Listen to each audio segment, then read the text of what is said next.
জিভে জলানো স্বাদের চিংড়ি পোলাও যদি খেতে চান তাহলে এই ভিডিওটা আপনার জন্যই। আসসালামু আলাইকুম বন্ধুরা। প্রথমে আমার আম্মু কিছু গলদা চিংড়ি বেছে ধুয়ে নিল। এবার একটা কড়াইতে দিয়ে দিল কিছুটা তেল। তেলের মধ্যে দিয়ে দিল আগে থেকে সিদ্ধ করে রাখা এবং লবণ মাখা কিছু ডিম। এগুলোকে অল্প ভেজেই তুলে নিল। এবার ওই একই তেলে দিয়ে দিল কিছু খোসা ছাড়ানো এবং লবণ মাখানো আস্ত আলু। এগুলোকে একটু সময় নিয়ে বেশ লাল লাল করে ভেজে তুলে নিল। এবার কড়াইতে আরও একটু তেল দিয়ে তাতে দিয়ে দিল 2টা এলাচ, 2টা লবঙ্গ, বেশ কিছু পেঁয়াজ কুচি এবং পেঁয়াজগুলোকে ভেজেই দিয়ে দিল কিছুটা রসুন বাটা, কিছুটা জিরা বাটা, একটু নেড়ে দিল আদা বাটা। এবার দিল বেশ কিছু চেরা কাঁচামরিচ এবং সামান্য একটু পানি দিয়ে দিল 1 টেবিল চামচ ধনিয়া গুঁড়া। কিছুক্ষণ নেড়ে দিয়ে দিল পরিমাণ মতো লবণ। আরও কিছুক্ষণ নেড়ে দিয়ে দিল ফ্যাটানো টক দই। এবার মশলাটাকে খুব ভালো করে কষে দিয়ে দিল বেছে রাখা গলদা চিংড়িগুলোকে মশলার সাথে খুব ভালো করে মিশিয়েই পরিমাণ মতো পানি দিয়ে ঢাকনা চাপা দিয়ে দিল।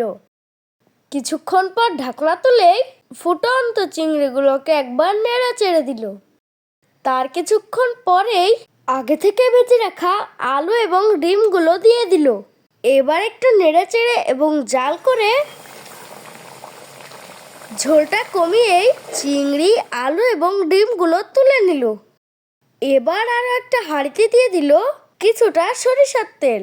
তার মধ্যে দিয়ে দিল তেজপাতা, দারুচিনি, লবঙ্গ, এলাচ, কিছু গোলমরিচ এবং বেশ কিছু পেঁয়াজ কুচি।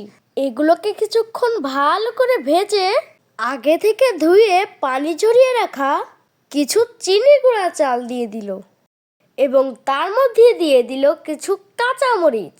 এবার চালটাকে ঝরঝরে হওয়া পর্যন্ত ভাজতে থাকলো। তারপরে দিয়ে দিল চালের দ্বিগুণ পরিমাণ গরম পানি। কিছুক্ষণ পর ঢাকনা চাপা দিয়ে দিল। এবার ঢাকনা খুলে দেখা গেল চালটা 80%-এর মতো কুক হয়ে গেছে। তাই এর মধ্যে আগে থেকে রান্না করে রাখা চিংড়ি মাছগুলো দিয়ে দিল। এবার এগুলোকে খুব ভালো করে মিশিয়ে নিতে হবে। তারপরে ঢাকনা চাপা দিয়ে আম্মু 10 মিনিটের জন্য দমে রেখে দিল।